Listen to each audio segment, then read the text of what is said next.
Hi friends, मेरे days of classes में आप लोग का बहुत बहुत स्वागत है। तो आज है 27 जून।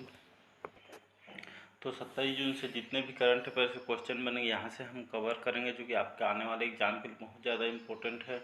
क्योंकि बैक टू बैक आपके एमटीएस दिल्ली पुलिस की exam back to back exam है, जो कि 5 जुलाई से आपका एमटीएस एग्ज़ाम स्टार्ट हो जाएगा। एडमिट कार्ड भी जो कि जारी हो चुका है, एडमिट कार्ड डाउनलोड कर सकते हैं।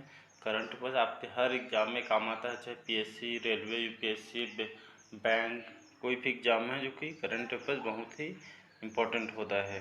तो चलिए आज के करंट पे स्टार्ट करते हैं। तो निम्नलिखित में से राष्ट्रीय जांच एजेंसी के महानिदेशक के रूप में किसे नियुक्त किया गया? तो विनीत कुमार, कुलदीप सिंह, दिनकर गुप्ता, स्वगर सिंह। तो दिनकर गुप्ता जी को हाल ही में जो राष्ट्रीय जांच एजेंसी है उनके महानिदेशक के रूप में इनको नियुक्त किया गया है। यहाँ पे देखते हैं तो कैबिनेट की नियुक्ति समिति राष्ट्रीय जांच एजेंसी के महानिदेशक के रूप में दिनकर गुप्ता को नियुक्त किया गया है। ये वर्तमान में इंटेलिजेंस ब्यूरो में विशेष निर्देशक के रूप में कार्यरत हैं। ये कुलदीप सिंह के स्थान लेंगे, जिन्हें मई 2021 में राष्ट्रीय जांच एजेंसी का अतिरिक्त प्रभार दिया गया था। स्वगर दास को गृह मंत्रालय में विशेष सचिव आंतरिक सुरक्षा नियुक्त किया गया है। इसके बाद राष्ट्रीय जांच एजेंसी, जिसे एनआईए कहा जाता है, तो ये एक केंद्रीय एजेंसी है जो देश भर में आतंकवाद से संबंधित मामले की जांच करती है। इसका गठन 2008 में राष्ट्रीय जांच एजेंसी अधिनियम 2008 के प्रावधान के तहत किया गया था। इसका मुख्यालय अभी नई दिल्ली में इसका हेडक्वार्टर है, याद रखिएगा। अगला क्वेश्चन देखते हैं। अगला क्वेश्चन हमारा, हाल ही में किस शहर को ग्लोबल लिवेबिलिटी इंडेक्स 2022 रिपोर्ट में दुनिया के सबसे रहने योग्य शहर के रूप में स्थान दिया गया है? तो वियना, ऑकलैंड, दशमिक या दिल्ली?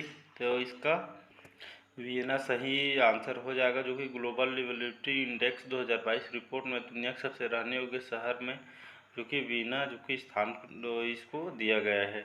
तो यहाँ पे देखते हैं, इकोनॉमिस्ट इंटेलिजेंस यूनिट ने अपने ग्लोबल लिवेबिलिटी इंडेक्स 2022 के लिए दुनिया के 173 से ज़्यादा शहरों का सर्वे किया गया है। ऑस्ट्रिया की राजधानी वियना को ग्लोबल लिवेबिलिटी इंडेक्स 2022 रिपोर्ट में दुनिया के सबसे रहने योग्य शहर के रूप में इनको स्थान दिया गया है।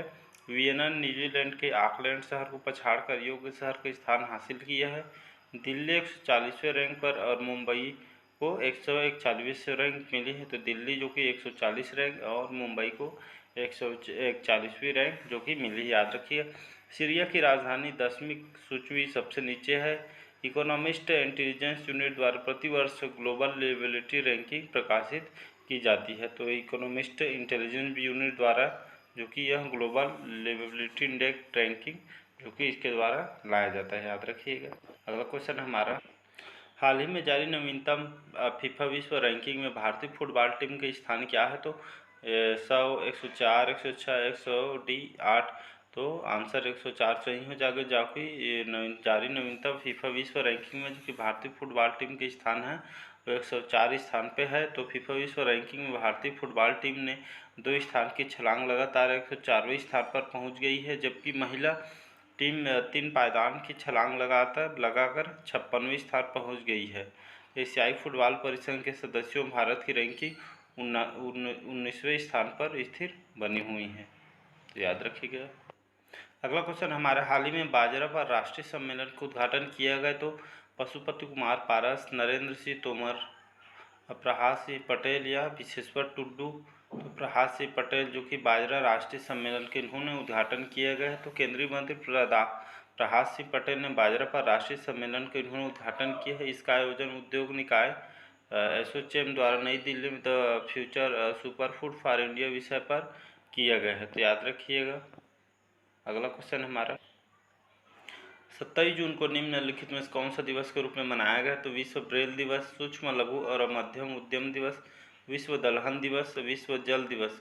तो सूक्ष्म लघु और मध्यम दिवस उद्यम दिवस के रूप में जो कि 27 जून को मनाया गया, तो याद रखिएगा सूक्ष्म लघु और मध्यम उद्यम दिवस के 27 जून को मनाया गया। तो यूएन ने छोटे व्यवसाय विकास में सुधार की आवश्यकता को समझाते हुए 27 जून को सूक्ष्म लघु और मध्यम उद्यम दिवस के रूप में नामित किया गया है। लक्ष्य है कि सदस्य राज्यों के छोटे छोटे व्यवसाय समर्थन के लिए जागरूकता और गतिविधियों को बढ़ाकर दिवस को पालन को सुविधाजनक बनाने के लिए प्रोत्साहित किया जाए। MSM 90% से अधिक फर्मों का निर्माण करते हैं। औसतन कुल रोजगार 70% और GDP का 50% के लिए जिम्मेदार है। इसके बाद विश्व ब्रेल दिवस, जो कि 4 जनवरी को मनाया जाता है। याद रखिएगा, एग्जाम के वनडे एग्जाम में पूछ भी देता है।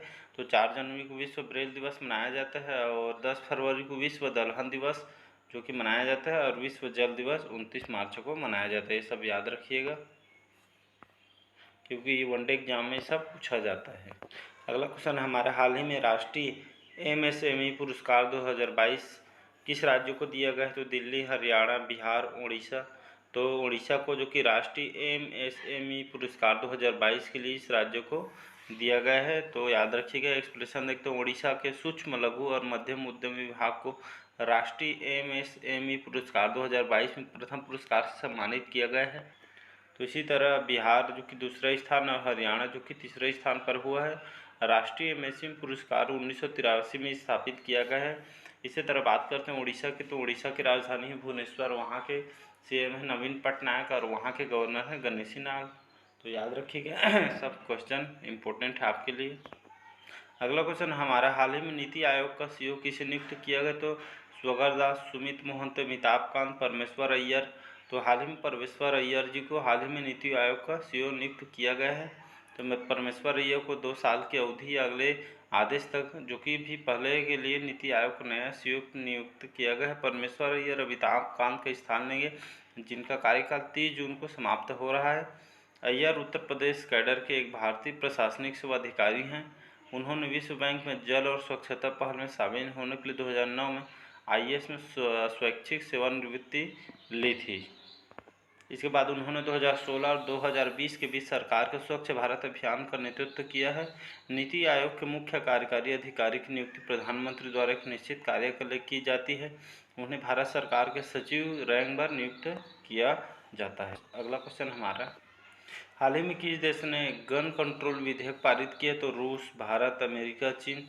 तो हाल ही में अमेरिका ने जो कि गन कंट्रोल विधेयक पारित किया है।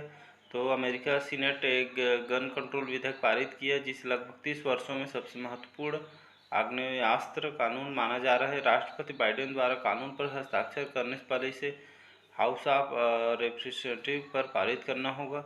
यह इसलिए भी महत्वपूर्ण है क्योंकि दशकों में पहली बार प्रस्तावित कानून को डेमोक्रेट और रिपब्लिकन दोनों से इस स्तर का समर्थन मिला है। तो वहाँ पे जो कि गन कंट्रोल विधेयक पारित हो गया अमेरिका में।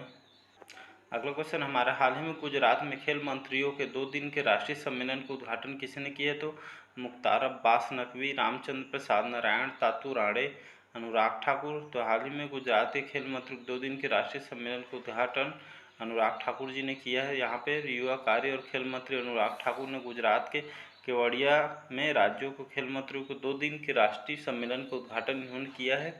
सम्मेलन में नए खेलों को बढ़ावा पर विचार विमर्श किया जा रहा है।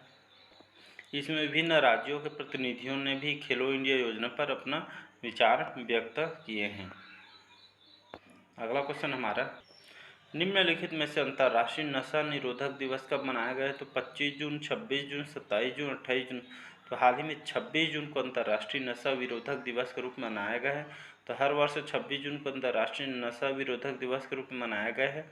तो नशीली वस्तुओं और पदार्थों के निवारण के लिए संयुक्त राष्ट्र महासभा ने 7 दिसंबर 1987 को यह प्रस्ताव पारित किया है और तभी से हर साल लोगों को नशीले पदार्थों के सेवन से होने वाले दुष्परिणामों के प्रति जागरूक करने के लिए इस उद्देश्य से जो कि 26 जून को अंतर्राष्ट्रीय नशा विरोधक दिवस के रूप में मनाया जाता है। तो याद रखिएगा, एग्जाम में पूछ भी देता है। तो 26 जून को अंतर्राष्ट्रीय नशा निरोधक दिवस मनाया जाता है। तो आज के करंट अफेयर्स कैसा लगा कमेंट करके जरूर बताओ। चैनल को लाइक, सब्सक्राइब, कमेंट कर देना अगर अच्छी लगी हो तो आज के लिए बस इतना ही। Thank you.